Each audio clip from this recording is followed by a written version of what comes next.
រឿងខ្មោចអាចកំបាំងរុងភ្នំសសៀកាលពីជាច្រើនឆ្នាំមុនមានយុវជនម្នាក់ឈ្មោះវុធីជានិស្សិតស្រឡាញ់ការផ្សងព្រេងនិងការស្វែងរកទីកន្លែងអាចកំបាំងថ្ងៃមួយគាត់បានធ្វើដំណើរទៅកាន់ភ្នំសសៀក្នុងខេត្តកែបដែលល្បីថាមានរូងភ្នំធម្មជាតិជាច្រើននិងមានរឿងរ៉ាវចម្លែកជាច្រើនត្រូវបានអ្នកស្រុកនិយាយតៗគ្នានៅពេលទៅដល់វុធីបានសួរអ្នកស្រុកអំពីរូងភ្នំដំរីសនិងរូងភ្នំអាចប្រជាវបុរសចំណាស់ម្នាក់បាននិយាយទាំងទឹកមុខស្រពោបស្រពោនថាក្មួយយើយបើចង់ចូលរូងភ្នំដំរីសចូលពេលថ្ងៃបានតែកុំចូលពេលយប់ឲ្យសោះមានមនុស្សជាច្រើនបានឮសំឡេងចម្លែកនៅក្នុងនោះហើយខ្លះក៏បាត់ខ្លួនដោយគ្មានដំណឹងទៀតផងវុធីគ្រាន់តែញញឹមព្រោះគាត់គិតថានោះគ្រាន់តែជារឿងព្រេងរបស់អ្នកស្រុកប៉ុណ្ណោះលុះដល់យប់មួយដែលព្រះច័ន្ទពេញភូមិបញ្ចេញពន្លឺស្លេកស្លាំងគាត់បានយកពិលមួយ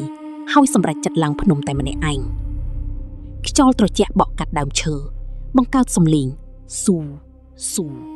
ដូចជាសំឡេងមនុស្សខ្សឹបនៅពេលដើរចូលទៅក្នុងរូងភ្នំដំរីសភាពងងឹតបានគ្របដណ្ដប់គ្រប់ទីកន្លែងពន្លឺពិលរបស់គាត់បំភ្លឺបានត្រឹមប៉ុន្មានម៉ែត្រប៉ុណ្ណោះស្រាប់តែគាត់ឮសំឡេងទឹកស្រក់តក់តក់តក់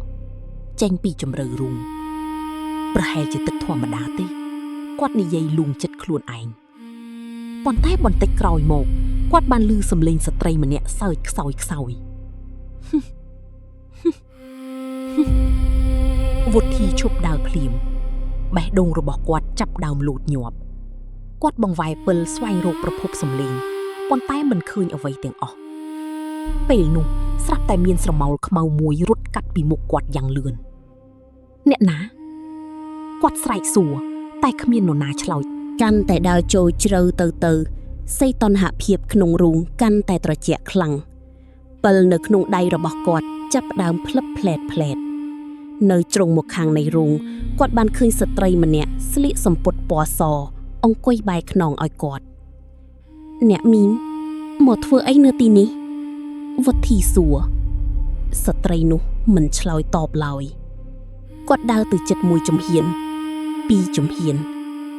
ស្រាប់តែស្ត្រីនោះបង្វែរក្បាលមកយឺតមុខរបស់នាងស្លេកស្លាំងភ្នែកទាំងពីរខ្មៅងងឹតដូចរុនជ្រៅហើយមាត់រហែកដល់ត្រចៀកទីបំផុតមានអ្នកមកលេងខ្ញុំទៀតហើយវុធីស្រែកយ៉ាងខ្លាំងហើយរត់ចេញពីទីនោះទាំងភ័យស្លន់ស្លោប៉ុន្តែទោះគាត់រត់យ៉ាងណាក៏នៅតែឃើញខ្លួនឯងវិលត្រឡប់មកកន្លែងដដែលជានិច្ចសំឡេងសើចដ៏គួរឲ្យរន្ធត់បានលាន់ឮពេញរូងហានៅខាងក្រោយគាត់មានស្រមោលខ្មៅជាច្រើនលេចចេញពីជញ្ជាំងថ្ម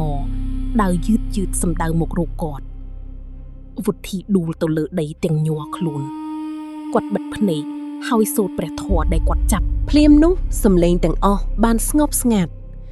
ពេលគាត់បែកភ្នែកឡើងវិញគាត់បានឃើញពន្លឺព្រះអាទិត្យពេលព្រឹកចាំងចូលមកក្នុងរូងគាត់កំពុងដេកនៅជិតមាត់រូងភ្នំអ្នកស្រុកដែលប្រទះឃើញគាត់បាននិយាយថា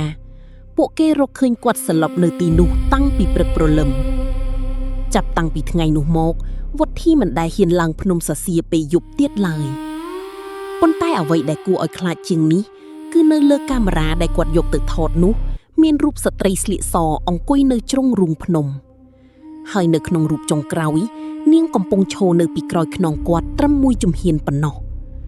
ទោះបីជាពេលនោះគាត់នៅតែម្នាក់ឯងក្នុងរូងភ្នំក៏ដោយបន្ទាប់ពីហេតុការណ៍ដ៏គួរឲ្យរន្ធត់នៅក្នុងរូងភ្នំដំរីសវុធីបានត្រឡប់មកផ្ទះវិញទាំងខ្លួនប្រាណអស់កម្លាំងនិងផ្លូវចិត្តពោពេញទៅដោយភាពភ័យខ្លាចទោះបីជាគាត់ព្យាយាមបំភ្លេចអ្វីៗដែលបានជួបប្រទះក៏ដោយ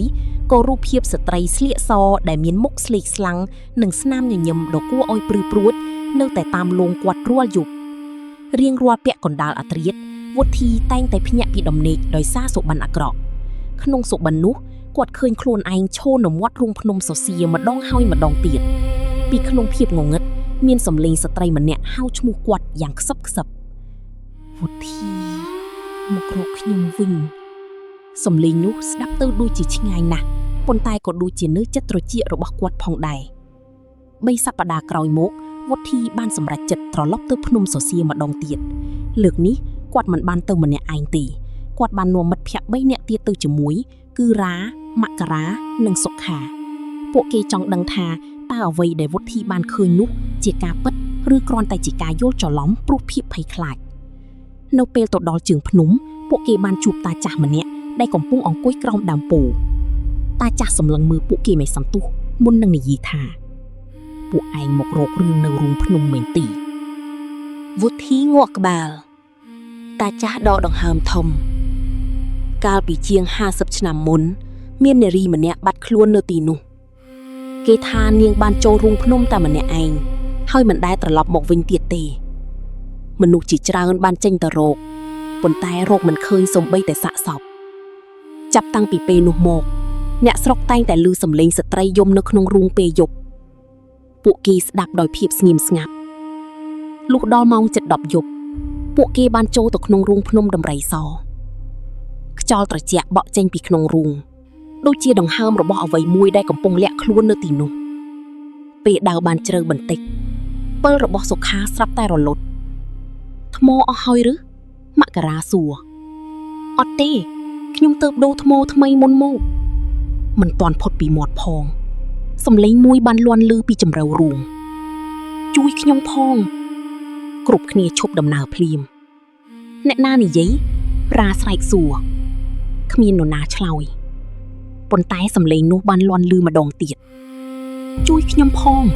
ខ្ញុំនៅទីនេះលើកនេះវាច្បាស់ណាស់ថាជាសំឡេងស្ត្រីពួកគេចាប់ដើមដើរតាមសំឡេងនោះរហូតដល់ទៅដល់បន្ទប់ធម្មជាតិដ៏ធំមួយនៅក្នុងរូងនៅកណ្ដាលបន្ទប់មានថ្មមួយដុំធំហើយនៅពីក្រោយវាមានរន្ធតូចមួយដែលមិនធ្លាប់មានអ្នកណាចាប់អារម្មណ៍វុធីបំភ្លឺពិលចូលទៅក្នុងរូងនោះភ្លាមគាត់បានឃើញឆ្អឹងមនុស្សជាច្រើនកជាប់គ្នាព្រះអើយសុខានិយាយទាំងសំឡេងញ័រស្រាប់តែខ្យល់មួយគួចខ្លាំងចេញពីជម្រៅរូងពិលទាំងអស់បានរលត់ក្នុងពេលតែមួយភាពងងឹតបានគ្របដណ្ដប់គ្រប់ទីកន្លែងបន្ទាប់មកមានសំឡេងសើចដ៏គួរឲ្យខ្លាចបន្លឺឡើងជុំវិញពួកគេហាសំឡេងនោះកាន់តែខ្លាំងឡើងនៅក្នុងភាពងងឹតពួកគេបានឃើញភ្នែកពណ៌សរាប់សិបគូបើកឡើងជុំវិញខ្លួនស្រមោលមនុស្សជាច្រើនកំពុងឈរមើលពួកគេវុធីមានអារម្មណ៍ថាឈាមក្នុងខ្លួនរបស់គាត់ដូចជាកក់ភ្លាមនោះស្ត្រីស្លៀកសដែលគាត់ធ្លាប់ឃើញបានលេចចេញពីមុខពួកគេសក់របស់នាងវែងអន្លាយដល់ដីភ្នែកទាំងពីរបញ្ចេញពន្លឺស្លេកនាងលើកដៃសំដៅទៅរកគំនរឆ្អឹងខ្ញុំចង់ទៅផ្ទះនាងនិយាយទាំងទឹកភ្នែកហូរចេញពីភ្នែកខ្មៅងងឹតនៅព្រឹកថ្ងៃបន្ទាប់ពួកគេបានរាយការណ៍ទៅអាជ្ញាធរនិងអ្នកស្រុកអំពីអ្វីដែលបានរកឃើញឆ្អឹងមនុស្សដែលនៅក្នុងរូងត្រូវបានយកទៅធ្វើពិធីបុណ្យតាមប្រពៃណីចាប់តាំងពីថ្ងៃនោះមកអ្នកស្រុកបាននិយាយថាសំឡេងយំនិងសំឡេងសើចចម្លែកនៅក្នុងរូងភ្នំដំរីសាសបានបាត់ទៅបន្តិចម្ដងប៉ុន្តែរហូតមកដល់សប្តាហ៍ថ្ងៃនៅពេលយប់ដែលគ្មានពន្លឺព្រះច័ន្ទអ្នកធ្វើដំណើរខ្លះនៅជើងភ្នំសសៀនៅតែអះអាងថាពួកគេបានឃើញស្ត្រីស្លៀកសម្នាក់ឈរនៅមាត់រូងភ្នំនាងមិននិយាយអ្វីទេនាងគ្រាន់តែឈរសម្លឹងទៅក្នុងភាពងងឹតដូចជាកំពុងរងចាំនរណាម្នាក់ឲ្យត្រឡប់មកវិញ